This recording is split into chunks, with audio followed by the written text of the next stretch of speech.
Hi, I'm Norma Jean Liebert, and I am going to read to you out of my book called Norma Jean's Garden of Poetry. And this is poetry reading number 2. And this one is going to start with the humor section. The first one is called A Dire Warning. It was a typical summer day. The sun was hot and hazy, much too hot to put on clothes. Besides, I was feeling lazy. I ran on the treadmill, sweat poured off my face. Running even faster, I stepped up the pace. Then came the knee bends. I did some sit-ups too. I exercised so fast and hard, my face was turning blue. If I tell you something, you must promise not to laugh. As I bent down to touch my toes, I nearly sawed myself in half. By now you must be wondering what I did wrong. Ladies, do not ever exercise while wearing a thong. A potion for desire. The full moon cast shadows as I sat by the fire, mixing a potion to ignite his desire. I made a rich broth from a maxi pad wing. It was downright tasty and fit for a king. Instead of producing a night of sweet passion, it was poison to him and he had a reaction. As I looked down at him, I suddenly began crying. My sweet stud muffin was slowly dying. With his head in my lap, I'm saying a prayer, so here I sadly sit in my best underwear. This one is called A Really Rotten Day. First, I woke up this morning constipated, then my blow-up bra deflated. When the elastic broke in my underwear, my panties fell down and my coochie was bare. While brushing my teeth, a front tooth fell out.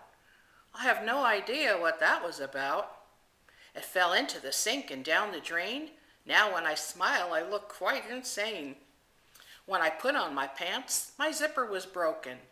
I entered the kitchen, and it was smoking. I forgot about the eggs in the frying pan.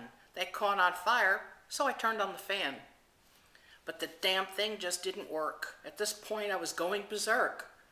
I made some toast, but the bread was so old. It was all green and covered with mold. My puppy had to go out, but the door was stuck. I couldn't believe all of this bad luck. I said to the dog, "Does it get better than this?" when he sniffed my new shoes and took a piss. I decided to just go back to bed and pull the covers up over my head. They were all wet, and suddenly I knew my cute little puppy obviously peed there too. This is called A Stressful Life.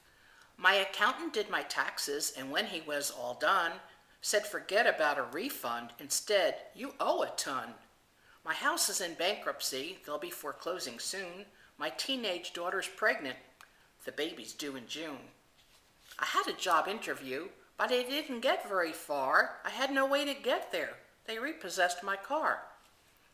If things weren't bad enough, my doctor said I have gout, and to make matters worse, my 2 front teeth fell out. My yeast infection flared up. The itching's driving me insane. Whenever I have to pee, I scream 'cause I'm in pain. So don't you dare complain to me about your so-called stress. Honey, you don't want my life. It's one hell of a mess. Oh, Christmas time. Here's one for Christmas. Another Christmas gone by. I'm sure we can all relate to this. I survived another Christmas, soon a new year will begin. All the shopping's over, bought gifts for all the kin. Christmas Day was memorable. It's the same every year. Mom cooks all day for everyone, while Dad drinks his stinking beer. Auntie Ann just whined a lot and always got in Mom's way. She never shut that mouth of hers. She had so much to say. Uncle Joe sat with Dad watching football on TV. The only time either one got up is when they had to pee. Grandma just sat quietly in the rocking chair. Every now and then she let one go. She forgot that we were there. Grandpa kept nodding off from drinking too much gin. You couldn't say a word to him. He claimed it's medicine. The kids were all playing with their Christmas toys. The girls got expensive dolls, computer games for the boys. Tomorrow they'll be bored with them and wanting something new. They think that money grows on trees. They just don't have a clue. Me, I'll be waiting patiently, absolutely without fail, for those bills that always come in the Daily Mail. It's going to take a full year to pay off all those bills, just in time for Christmas. Next year, I'm heading for the hills. Old King Cole. Remember the nursery rhymes? Here's for you. Old King Cole was a merry old soul. His secret he did confide was to grow hair upon his face and give free mustache rides. You know Maxine, the lady from the little cards? Oh, I just love her. Well, this one is about Maxine. I'm becoming Maxine. It's called Becoming Maxine. There's a freedom in growing older, and with each year I find I care less what people think and speak what's on my mind. I never used to be this way. I wasn't so outspoken, but with each passing year, my silence has been broken. I'll tell you what I like and don't. Won't need to mull it twice, and if you want it or you don't, I'll give you my advice. So please don't ask my opinion if you don't want to hear the truth from these lips of mine. I grow more honest with each year. In my youth they called me mean, but now that I am older, eccentric is what they say. For now, you see, I'm bolder. I fart when I feel the need. Some might think it's crude. And if I tell you what I think, others might find me rude. Getting old has its advantages. I now feel like I'm queen. The only downside that I find is I'm becoming like Maxine. Oh, some more nursery rhymes. Little Jack Horner. Little Jack Horner sat in a corner, beating his meat with glee. About to come soon, his mom entered the room. A shocking sight she did see. She let out a shriek just as Jack peeked, and much to his chagrin, he suddenly squirted, but it got diverted, shooting cum all over Mom's chin. Mom was stark raving mad. The whole thing was so sad. She beat him, then beat him some more. It gave him a scare, but now he's more aware. When he beats off, he now locks the door. Jack be nimble. Jack be nimble, Jack be quick. Jack jump over the candlestick. Jack jumped too low. He should have jumped higher. He set his dick and balls on fire. His poor little weenie got roasted. His nuts were well toasted. It was such a shame. Well, I didn't do that too well, did I? His poor weenie got roasted. His nuts were well toasted. It was such a shame. His voice got high, and that is why now Jack's no longer a guy. Peter, Peter, Pumpkin Eater. Peter, Peter, Pumpkin Eater had a wife and always beat her. He put her in a pumpkin shell and made her life a living hell. One night, Peter's poor beaten wife had enough and took a knife. With great precision, she was quick, and she cut off that bastard's dick. Peter couldn't accept defeat and demanded she make him food to eat. So she grilled it over hot flaming coals and served it to him on mini rolls.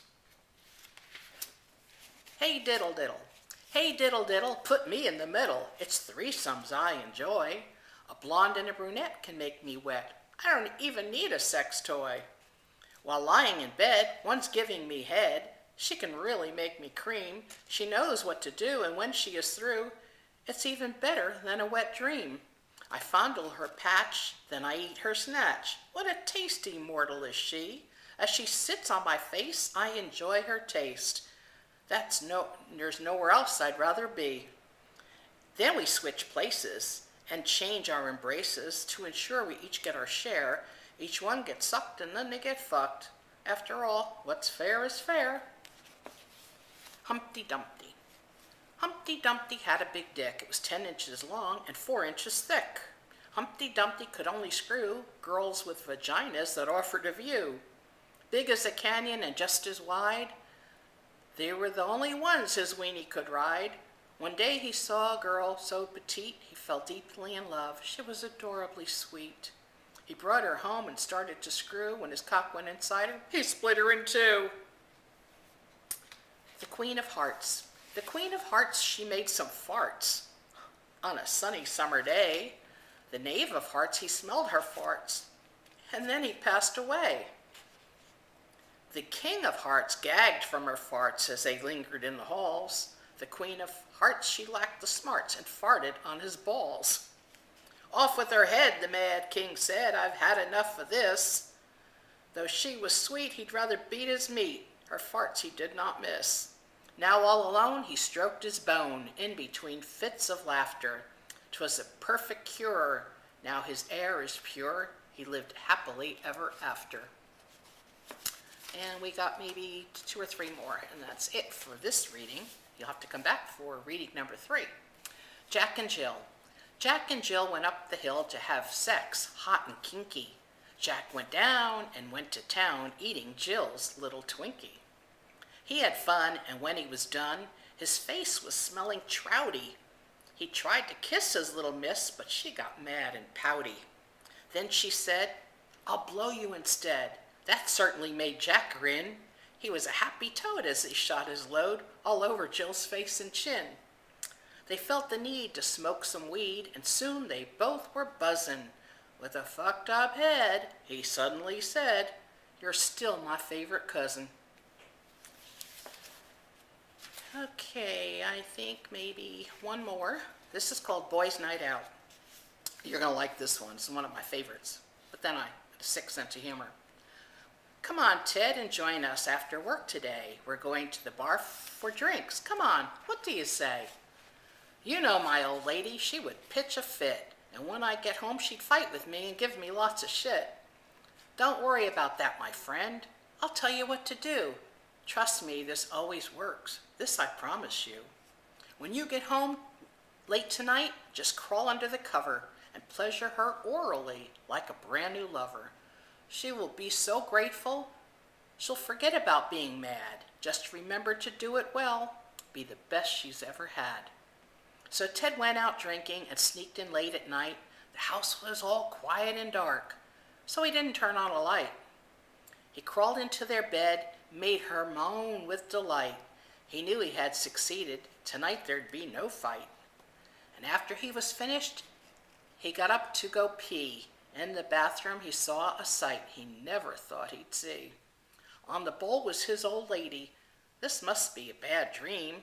It startled him so much he let out with a scream. Shh, his wife yelled to him. Keep your voice down, Ted. Mom came to visit us today. She's sleeping in our bed. And I think I am going to leave you there. Don't forget, come back for poetry reading number 3, and we'll continue. Bye-bye.